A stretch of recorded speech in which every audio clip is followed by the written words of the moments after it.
Hello students, कैसे आप सब। आई होप आप सब अच्छे होंगे। जैसा कि आपको पता ही आपका नेक्स्ट इम्पोर्टेंट क्वेश्चन है ऑर्गेनाइजेशनल स्ट्रक्चर। आपके ऑर्गेनाइजेशन का स्ट्रक्चर कैसा होना चाहिए, ये मेरी इम्पोर्टेंट क्वेश्चन सीरीज चल रही है, जिसमें आपको मैंने नर्सिंग मैनेजमेंट एंड लीडरशिप के जो भी क्वेश्चन है, इम्पोर्टेंट क्वेश्चन, वो उनको कवर करूँगी। तो ये आज का नेक्स्ट क्वेश्चन है organizational structure. Create an organization structure can help streamline operation by providing employee with knowledge about their team structure who contact with specific need। Organization structure क्या होता है? जब हम और कोई भी ऑर्गेनाइजेशन है, उसमें कौन सा पर्सन, उसको उसकी क्या स्किल है, उसके अकॉर्डिंग उसको काम प्रोवाइड करना और उसकी क्या नीड है, और उस ऑर्गेनाइजेशन के लिए हम स्किलफुल एम्प्लॉय ला सकें।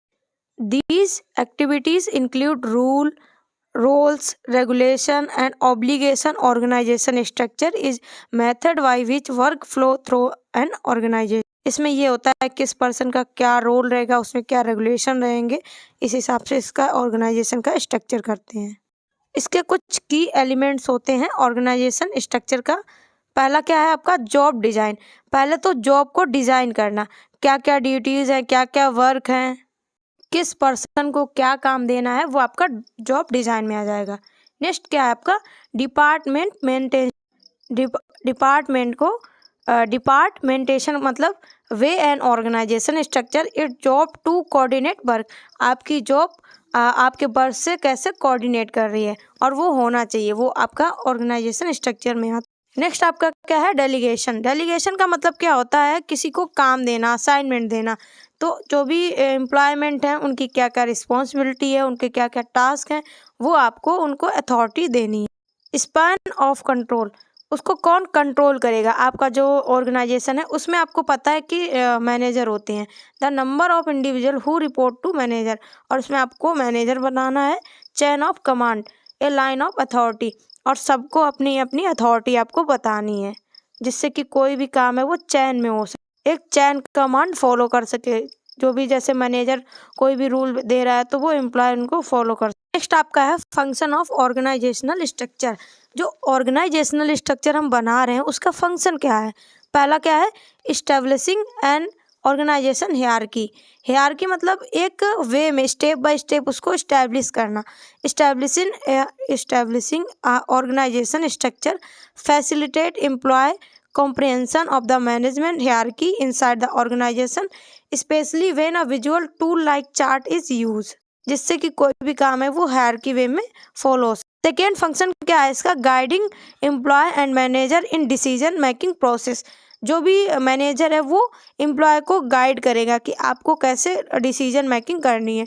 एम्प्लॉय में फाइंड इन चैलेंजिंग, क्योंकि एम्प्लॉय को बहुत सारे चैलेंजेस देखने को मिलेंगे। आइडेंटिफाई हु इट कॉन्टैक्ट, वो मैनेजर से कॉन्टैक्ट करेगा। It have question about their roles and other work related concern. तो इसलिए जो एम्प्लॉय होगा वो मैनेजर के साथ में डिसीजन मेकिंग प्रोसेस करेगा। नेक्स्ट फंक्शन क्या होता है? Facilitating professional growth. इसमें क्या होता है? Setting objective of job profession. इसमें आपको जॉब का क्या ऑब्जेक्टिव है उसको सेट करना है। Can facilitate by clear understanding where और how where want to be future. आपको कोई भी उसका ऑब्जेक्टिव है, गोल है, सेट कर देना है, उसी के वे में काम करना है कि आपको फ्यूचर में उससे क्या बेनिफिट चाहिए, आपका क्या गोल है। ये आपका हो गया फंक्शन। नेक्स्ट हम लोग पढ़ेंगे type of organizational structure. Organizational structure कितने टाइप का होता है? पहला तो आपका होता है लाइन ऑर्गेनाइजेशन, जिसको हम हियरार्की और स्ट्रक्चर बोल सकते हैं, पैरामिडल स्ट्रक्चर बोल सकते हैं। जैसा कि आपको नाम से ही समझ में आ रहा है, हियरार्की स्ट्रक्चर, इसमें सारी चीज़ें हियरार्की वे में होगी। जैसे कि a formal have centralise the hierarchy command structure. आपको कोई भी चीज़ अगर एम्प्लॉय तक पहुंचानी, तो एक वो चैन फॉलो करता है। Clear division of labour, well articulate and command accepted expectation of performance. आपको क्लियर डिवीज़न लेना है, लेबर जो भी है वहाँ पे वर्कर हैं उनको कमांड देना है और उनकी परफॉर्मेंस को बढ़ाना है। Rules limit variation in worker performance, और आपको रूल बनाने हैं और जो भी वर्कर परफॉर्मेंस कर रहे हैं, कम्युनिकेशन वहाँ पे अच्छा होना चाहिए, decision making flow top to bottom, वहाँ पे कम्युनिकेशन अच्छा होता है जब कोई भी चीज़ है वो चैन में हो रही है। जैसे सुपर सीनियर ने कोई भी डिसीजन लिया, फिर वो जैसे कोई भी चीज़ होती है ना वो टॉप लेवल से लोअर लेवल तक फॉलो होगी। ये आपका type of hierarchy of structure हो गया। नेक्स्ट आपका है मैट्रिक्स ऑर्गेनाइजेशनल स्ट्रक्चर। मैट्रिक्स का मतलब क्या है? A matrix organisational chart display cross functional team that form the specific project have a grid like matrix organisation क्या है? एक चार्ट होता है, एक पैटर्न होता है कि काम को कैसे करना है किसी भी एक स्पेसिफिक प्रोजेक्ट के ऊपर, उसके लिए मैट्रिक्स ऑर्गेनाइजेशन स्ट्रक्चर करते हैं। वो आपका ग्रिड लाइक अपीयर होता है। उसको ये बोल सकते हैं कि जो भी काम है वो किस पैटर्न में करना है। नेक्स्ट आपका टाइप है फंक्शनल स्ट्रक्चर। फंक्शनल स्ट्रक्चर में क्या है? A functional organizational structure is similar a hierarchy. ये आपकी हायरार्की की तरह सेम होता है। One in the roles with highest degree responsibility are at top to go down from here. आपका हायरार्की जैसा होता है, जैसे कोई भी रूल रेगुलेशन आया वो टॉप से डाउन जाता है।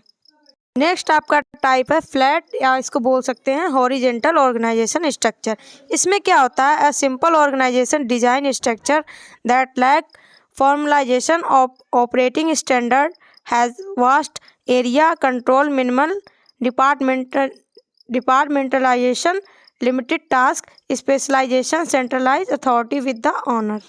जब किसी वास्ट एरिया, बड़े एरिया को कवर करना होता है तो उसमें हॉरिजॉन्टल ऑर्गेनाइजेशन स्ट्रक्चर बनाया जाता है, जिससे कि उसमें लिमिटेड टास्क होता है और स्पेशलाइजेशन, वहाँ पे जो स्पेशलाइजेशन है और उनको जो ऑनर है वो उनको अथॉरिटी देता है, और ऑनर के पास सेंट्रलाइज अथॉरिटी होती है। वो उसको क्या चीज़ें उसको स्ट्रक्चर में, ऑर्गेनाइजेशन में डिलीवर करनी है, क्या उसका टास्क है, तो वो आपका होता है हॉरिजॉन्टल स्ट्रक्चर। आप इन टाइप का एडवांटेज भी लिख सकते हो।